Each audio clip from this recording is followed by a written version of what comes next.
What's up, everyone? Seth Miranda here. This is the last Adorama rewind of the decade. It is the end of the year. The 2019 is done, and I'm not going to do a year-end wrap-up. We got plenty of stuff to go forward with new news, and I think that's the way you got to look at things, is kind of keeping things going forward, because this craft, this industry, this everything is constantly changing, just like the noise in the room. Thanks for sticking with me for the last 70 shows or so. This has been amazing. I'm really glad we built a community here in the comments down in this little show of ours. So thank you guys so much for being part of it, and I will be continuing the shout of the week, so stay tuned for that. But let's get through this important news for the week, starting out with this one. Photographers beware this type of Instagram photo rights grab. This is pretty crazy and can hit anybody. So this photographer took a picture of the Chrysler building, and a chain of hotels owned by Hilton commented this: "We're sharing our favorite NYC views and would love to share this photo on our platforms, providing you with credit," because we know credit pays our rent, right? "If we have your permission, please reply to this comment with #AgreeConrad, terms of use, HiltonIGrules.com, thank you." And what happens then is, if you do the #AgreeConrad and they use it, if you read their terms and conditions, basically they can do whatever they want the photo, including billboards, ads, anything else that they would have to either hire a photographer for or buy stock images from a photographer to do this stuff with. It's free content for them, and you get paid with just a credit. Now, keep in mind that they use it for other stuff like advertisements and billboards or whatever. No one's looking at that billboard going, who shot this? Let me read this so that I can go ahead and contact them and hire them for something. That's not gonna happen, okay? We have to watch this kind of stuff, because if it becomes popular and people actually keep agreeing to it, it becomes the norm, and then we kill another aspect of an industry. So if someone wants to use your image and we all stand saying you got to pay us for it, then they have no option but to actually pay for images. And guess what? You're Hilton. You can afford to buy content and support photographers out there. It's kind of crazy that I even have to say this kind of stuff. You know, watch yourself out there. It's all nice and fun when people want to recycle your work and put it out there and give you a repost. And that's great if you shot something for Instagram to be shared on Instagram, and hopefully that's the purpose of your image, is just to get people to notice the rest of your work and maybe inquire about hiring you or whatever else you're trying to use Instagram for. But for someone to actually use Instagram to snatch onto rights of an image beyond that platform is crazy. So watch yourselves out there, okay? Let's go a little bit more lighthearted. Cameradactyl. So we talked about this company, about their 4x5 3D printed cameras. They're the field cameras, view cameras, if you will.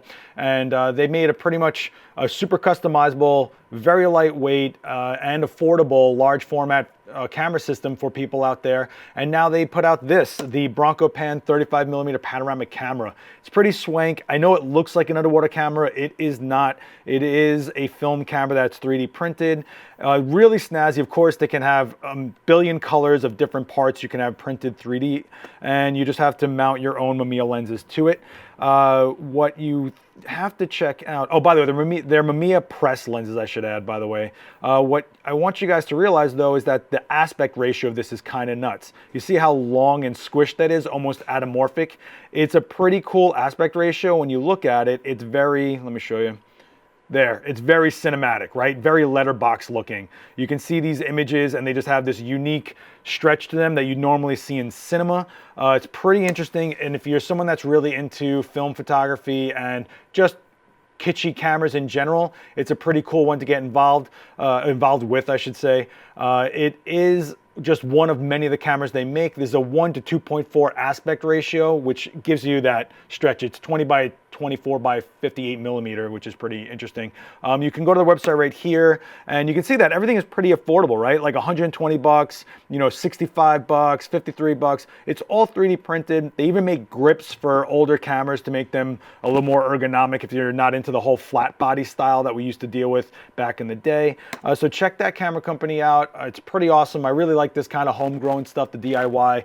And if it keeps you psyched on doing a genre of photography or a medium photography you wouldn't have otherwise, I think it's a great thing. So check that out in the description below. Jumping to the other side of the spectrum with super technology, Sony is having trouble keeping up with image sensor demands for smartphone makers. Yeah, so this is Sony is like the biggest company when it comes to semiconductors, the sensor industry. They actually do manufacture 50% of the sensors in the mobile market. They want to go to 60% by 2025, about 5 years to go in that goal. Their only competition, Samsung. And we talked 2 weeks ago or whatever weeks ago about Panasonic selling off most of their sensor division, except for the Tower Jazz part, which is still 51% owned by Tower Jazz, but that was another story. You can check back a few rewinds about that. But that was like it, right? That was the bigger company, Panasonic, that could give Sony a bit of a competition. They sold it to a Taiwanese company. So now we have to see, what is this Taiwanese company? Will it affect Sony? Will we all benefit from it when there's more competition out there, when Sony can't produce as many sensors as fast, and maybe another company comes in, maybe the prices change for those components, and they trickle down into the pricing for what we buy out there, which is phones and other devices that have sensors in it. This is a huge market. This is a huge industry, obviously. I mean, even people that never would buy a camera would buy a phone, right? Or maybe they're just cameras that happen to have phones in them now. I mean, this is getting kind of crazy. Speaking of that, there's a whole made for iPhone thing going on. I don't know if you guys know about this, but Anker has unveiled their first made for iPhone certified iPhone flash. This could be the beginning of pro lighting for smartphones. I don't know about that, but what this means is that it's corded into the lightning port and not just Bluetooth. But the bigger deal is that stuff like this, which is basically like a Lume Cube, won't need to use a third-party app and use Bluetooth. It can actually be used with the onboard iPhone camera app. The question is this a big deal? Do you care about that? I think for me, the Bluetooth is like the issue, right? I'd rather have it corded in. We don't have to worry about connections, worry about interference, worry about distance, all sort of things like that. Well, you do have to worry about distance with the cord, but you know what I'm talking about. When it's wireless, there's always something that get hiccup in there, especially if you have other things paired to your phone. You have to unpair something, then pair the light. Is this something that makes life easier? Do you even care about having an external flash on your phone? You know, we saw a bunch of companies come out with stuff like ProPhoto with the C1 and C1 Plus. What's the big deal here, though? Is it going to be more about it being integrated into the camera app? Are we going to see third-party apps be a thing of the past? Are we going to see less apps on our phone and more things integrated just into the basic what comes with the phone in general? I think it's pretty cool to have things just go to one camera app. Let it all be there. Let you all figure it out in one shot. But then there's innovations that third-party companies could put into their apps at their own will that would take vetting or just time to integrate into iPhone's actual camera app. There's a lot of stuff here. It seems like it's like, whatever, it's just a little flash for your phone, but it actually is kind of more of an integration into what the iPhone can offer just out of the box. Look at Siri. Siri used to be an app made by somebody else. Apple bought it and just made it part of their entire ecosystem. It's kind of nuts thinking about that. Let's go dial it into some more gear on the, I'm just going back and forth between spectrums here. So I thought this was pretty cool, and it's kind of cheap, and it's pretty important for people who are storing gear. So this lens cap has temperature and humidity to prevent, it has a gauge in it to prevent fungus and other things from affecting your lens in storage. They're about 18 bucks. You can grab them here if you want to look into it. This is a Japanese website, so just be aware of that. And you can look around. I had to translate this, so don't be shocked if you click on that link and you don't know what it's saying. But it basically gives you the temperature inside the lens and the humidity inside of the lens. So if you're someone that's storing a lot of gear, or something that's super expensive, or maybe you're going on trips where it actually matters about condensation inside the lens, going from hot to cold really fast, stuff like that, this might be for you. I think this is a great idea. It's definitely something that is a concern when you're buying a used lens, right? You always see like fungus free or something like that. This is, I think, a good thing. I really hope it becomes like a standard normal thing for us. It'd be interesting if going forward we actually see lenses have, since they're all getting like screens on them now, it actually says on the inside some sort of like, here's the humidity inside your lens. If the technology becomes cheap and standard enough, it could be just a normal thing that we see in lenses, which I think is pretty cool, especially for people into the used market type stuff. Let's talk about computers for a second. So when you have to edit video or now high-res images, I mean, look at the Fuji GFX 100, that's 200 megabytes of file. You need some power in your computer, and maybe you have a Mac Mini or an iMac and it's a couple years old or whatever. You can just upgrade with a docking station. Check this out. So it's kind of crazy. It's pretty cool looking. Looks like a RAID drive pretty much. But what you can do is add up to two GPUs, 4 SSDs, and an SD card reader to your Mac. And it does get pricey. I'm not going to say it doesn't, but if you have a regular Mac Mini that has a 6-core i7, you see that, and it has about 64 gigs of RAM, which is actually a pretty good amount, you can use this and max it out for $3,400. That's the max configuration with 4 2TB drives and 2 Radeon RX 5700 XT graphic cards.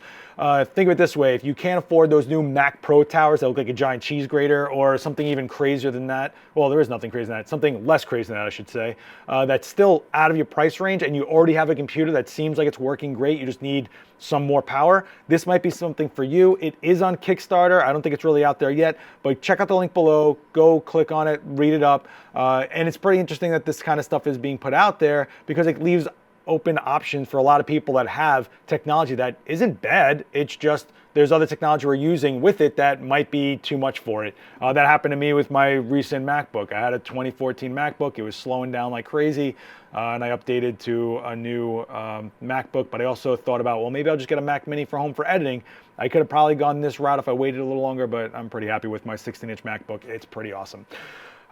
In some sad news, a really, really well-known National Geographic photographer, sorry guys, had their hard drive stolen at an airport in Bali. Not just their hard drives, but their cameras and their computer itself, and some hard drives. Joel Sartori, I'm pretty sure that's how you say it. I apologize if I butchered that. But he's known for shooting some amazing wildlife, including the rarest animals, endangered species, and stuff like that. And all that content, images, footage, all that stuff is on those drives, and they got stolen.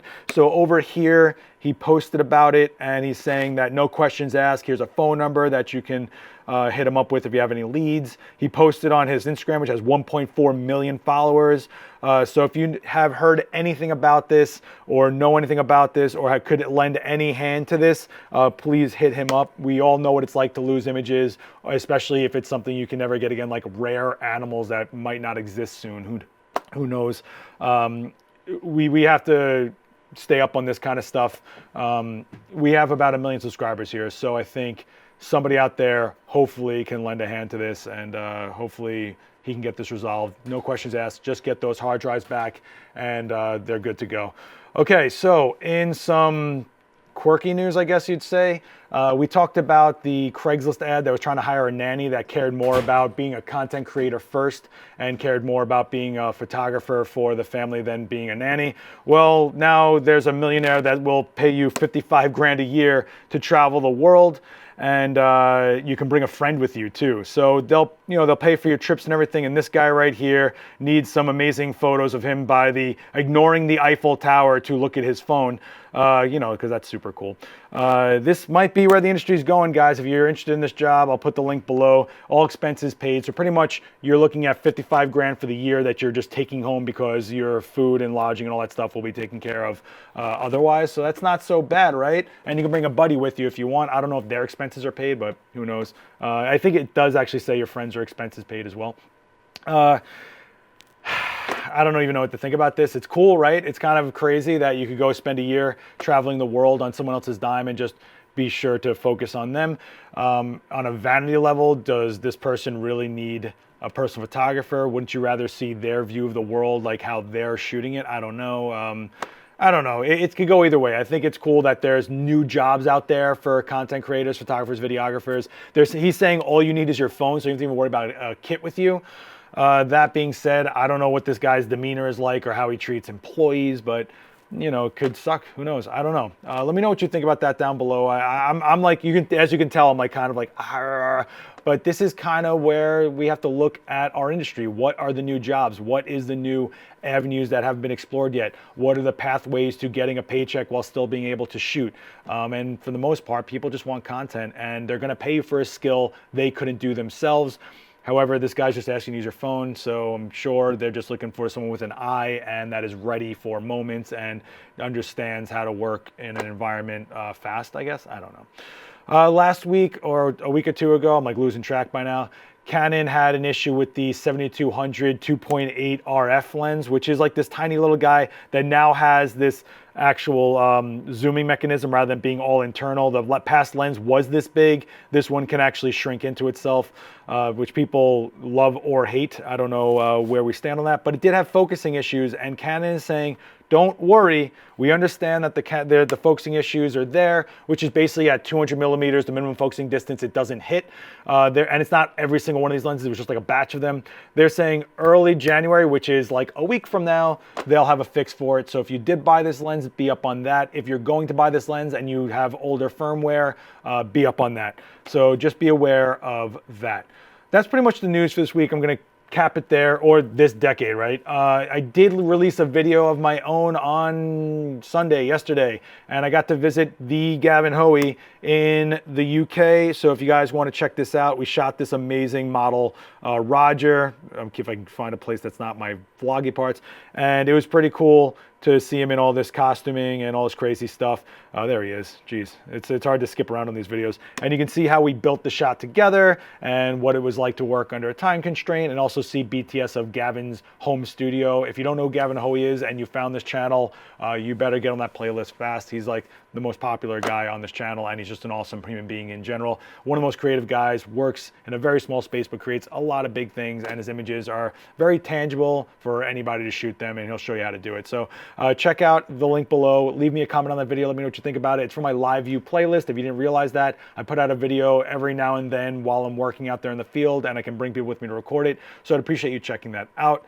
And in traditional fashion of the last 2 weeks, I'm going to do my third shout out of the week, and is the last one of this decade. And this is going to someone who has commented on almost everything I've seen on Adorama TV, always jumps on the live streams, always answers people, tries to provide a lot of insight. And when this guy drops a comment, it is a novel of insight. And this is none other than the Mike James. So please check this guy out. 72 followers, but man, he does some really beautiful images from Alaska. Really, really beautiful stuff. I mean, look at this. He always shares his insights, always tries to talk and create community here, and does some crazy 3D modeling of airplanes and stuff. Really cool wildlife, really nice stuff. And I think he's worth checking out and hitting a follow on that guy, all right? So Mike James, thanks so much for being part of the Adorama community. I hope this gets you some momentum on your work, and hopefully you get jazzed up to keep sharing more. I really appreciate all the comments over the years, and we really appreciate you just being part of the community. And you guys are part of this as well. If you hit subscribe, we're almost at 1 million subscribers here, and that means in 2020 we will hit that number, and you guys are 1 in a million for being part of it. So thank you so much. Let's get to that million sooner than later, and you know Adorama will plan something huge for when that million dial clicks over. Question of the week: what do you think we're going to see 10 years from now? What do you think this industry is going to offer 10 years from today? If you look back at 2010, who would have known what was coming? I mean, the phone changed everything, right? Mirrorless technologies, larger formats becoming smaller. We're seeing dynamic range that we've never seen before, focusing features that we couldn't have fathomed before, intelligent cameras, you know, cheaper, faster, smarter media, longer lasting batteries. What's stuff that we will see going forward? What do you think we'll see content-wise? What do you think like the next trends will be? What do you think the next idea of using all this technology in our content will be? What do you think is going to happen going forward? I'm really curious to know what you guys think the future is for the next 10 years, because in 2030, we're going to be there faster than you think, because in 2010, I don't think we even thought about what we'd be at right now in 2020, right? Will there be new platforms? Will Instagram be a thing of the past? Will there be something else? I don't know. Let me know down below. Go check out Mike James's page. Let me know about all this stuff. Let me know if you picked up any of those Cameradactyl cameras. I'm curious if anyone even owns those that follows us and can give me some user experience with it, okay? Let me know what colors you picked, by the way. I think that's kind of the cool part about the cameras, that you can print them whatever colors you want. You know, of course, I'd go all stealthy black like traditional, but I'm sure there's people that would go all neon and crazy, or maybe like some sports team configurations. I don't know. I'm like rambling here, and that's pretty much what this show has been for the last year or so. Thank you guys so much. Be good to each other. Hit like, share this video around. I'll see you down in the comments. Don't forget that the bell, a lot of people are writing comments that didn't even know that a video came out. Hit the bell, you'll get a notification about it. I will see you guys in the next decade. Have a great New Year's, and thank you guys so much for the zillionth time. I will see you guys soon. Peace.